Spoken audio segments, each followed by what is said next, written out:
আসসালামু আলাইকুম সম্মানিত দর্শক শ্রোতা, আপনারা জানেন যে সম্প্রতি শেখ হাসিনা তিনি রয়টার্সের সাথে একটি সাক্ষাৎকার দিয়েছেন। সেই সাক্ষাৎকারে তিনি বলেছেন তিনি ডিসেম্বরে তার নেতাকর্মীদের নিয়েই তিনি দেশে ফিরবেন। এই সংবাদটা নিয়ে বাংলাদেশে এবং বাংলাদেশের আশেপাশের দেশগুলোতেও ব্যাপকভাবে প্রচারণা বিভিন্ন ধরনের ইউটিউব থেকে শুরু করে টিভি পেপারে এ নিয়ে অনেক কথা বলা হচ্ছে এবং শেখ হাসিনার আসতে কোনো বাধা আছে কিনা, কিভাবে তিনি আসতে পারেন, কিভাবে আসবেন, এই সব নিয়ে অনেক প্রচারণা হচ্ছে। তা এখন শেখ হাসিনা যদি ডিসেম্বরে আসেন, তিনি যদি আসতে চান, আইনগতভাবে কোনো বাধা নেই তার দেশে আসায়, কিন্তু তিনি যদি নিষিদ্ধ ঘোষিত আওয়ামী লীগের হয়ে আসতে চান এবং আওয়ামী লীগের কর্মসূচি দিতে চান, সেক্ষেত্রে তো অবশ্যই বাধা আছে, কারণ আওয়ামী লীগ এখন বাংলাদেশে নিষিদ্ধ।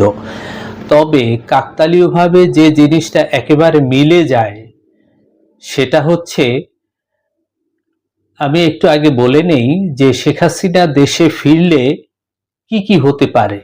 সেই দিন শেখ হাসিনা যেদিন দেশে ফিরবে সেদিন কি কি হতে পারে সেগুলো নিয়ে বিস্তারিত আলাপ আলোচনা করব। তার আগে একটু বলে নিই, যেটা আমি বলতেছিলাম কাকতালীয়ভাবে। আপনারা দেখেন যে শহীদ প্রেসিডেন্ট জিয়াউর রহমান তিনি যখন ক্ষমতায় ছিলেন তখন তিনি সারা পৃথিবীর সাথে একটি সুসম্পর্ক গড়ে তুলছিলেন এবং সারা পৃথিবীতে বাংলাদেশের মর্যাদা অনেক উপরে উঠে যাচ্ছিল। এবং শহীদ প্রেসিডেন্ট জিয়াউর রহমান তিনি যেভাবে দেশকে উন্নতি করতেছিলেন, তাতে বাংলাদেশের শত্রু যে দেশগুলো আছে তারা এটা সহ্য করতে পারে নাই। তাদের ধারণা যে তারা একসময় না একসময় বাংলাদেশকে নিয়ে নিবে, বাংলাদেশের স্বাধীনতাকে হরণ করে ফেলবে, এটাই তাদের ধারণা, আর সেই অনুযায়ী তারা পথ চলতেছে। তো যখন দেখে যে শহীদ প্রেসিডেন্ট জিয়াউর রহমান সারা পৃথিবীতে বেশ উপরে উঠিয়ে ফেলেছে বাংলাদেশটাকে, তখনই শেখ হাসিনাকে বাংলাদেশে পাঠিয়ে দেওয়া হয়েছিল এবং শেখ হাসিনা 17ই মে বাংলাদেশে আসে এবং 30শে মে শহীদ প্রেসিডেন্ট জিয়াউর রহমানকে হত্যা করা হয়।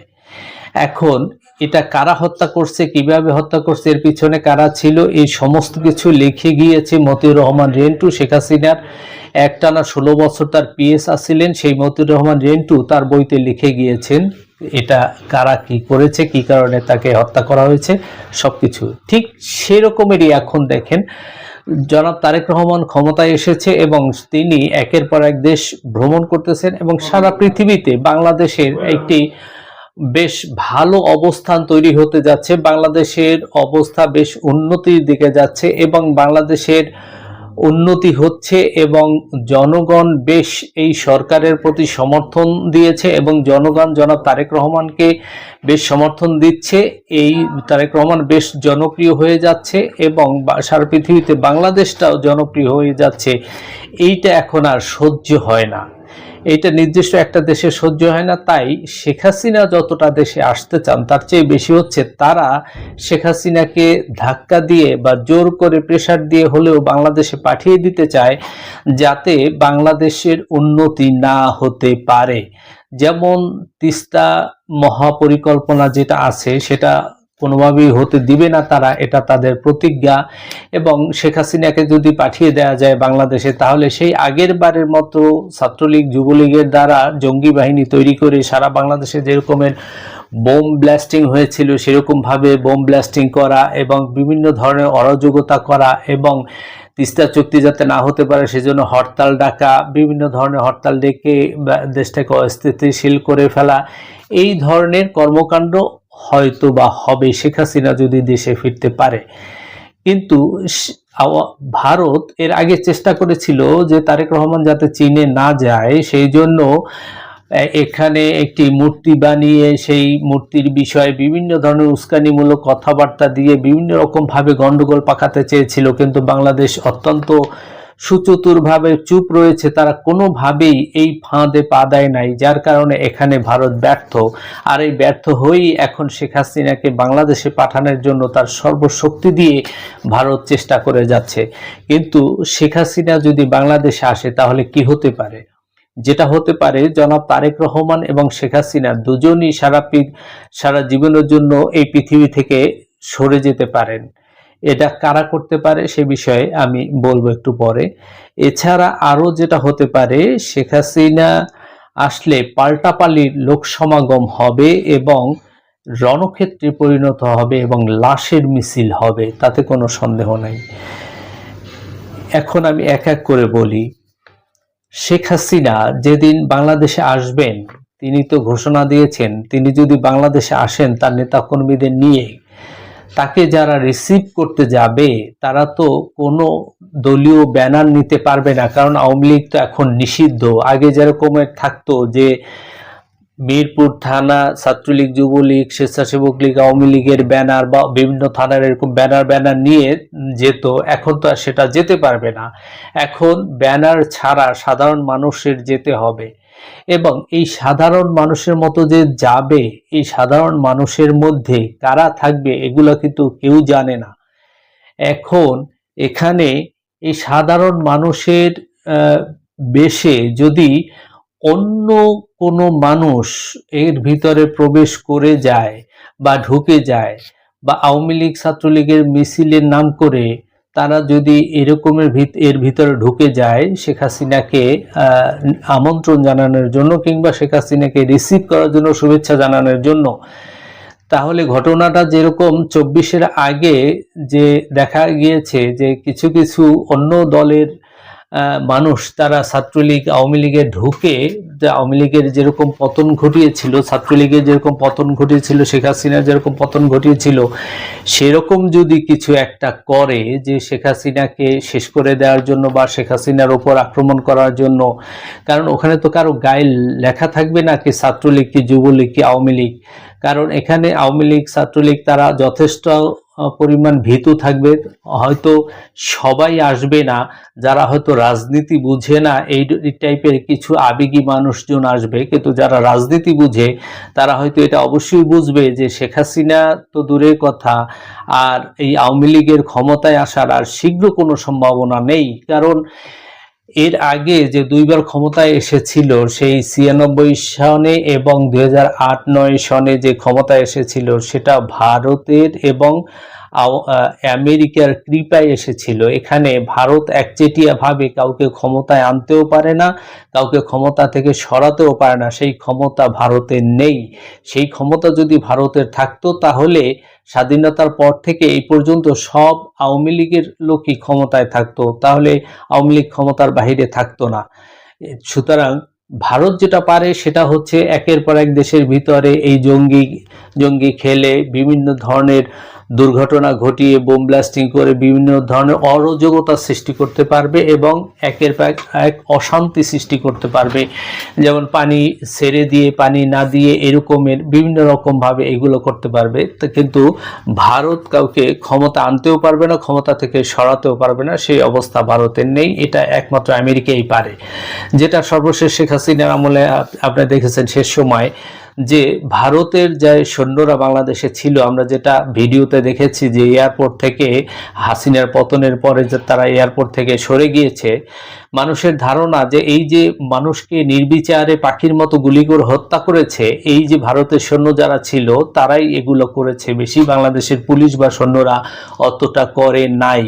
কারণ সেই কাশ্মীরে যারা স্বাধীনতা চায় তাদেরকে যেমন পাখির মতো গুলি করে মারে, সে বাংলাদেশেও যেমন 24-এ স্বাধীনতা চেয়েছিল, 5ই আগস্ট স্বাধীন হয়েছে, সেই জন্যই এরকম ভাবে মানুষকে হত্যা করা হয়েছিল।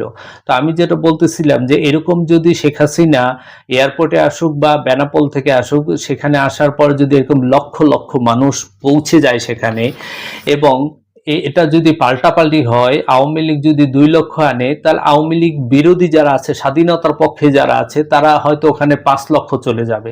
তখন ওখানে একটা রণক্ষেত্রের পরিণত হতে পারে, অথবা সব মানুষ এক হয়ে দেখা গেল অন্য দলের লোকজনও আওয়ামী লীগের ভিতরে ঢুকে গিয়ে শেখ হাসিনার উপর আক্রমণ করতে পারে, সেটাও তার জীবনের জন্য হুমকি হতে পারে।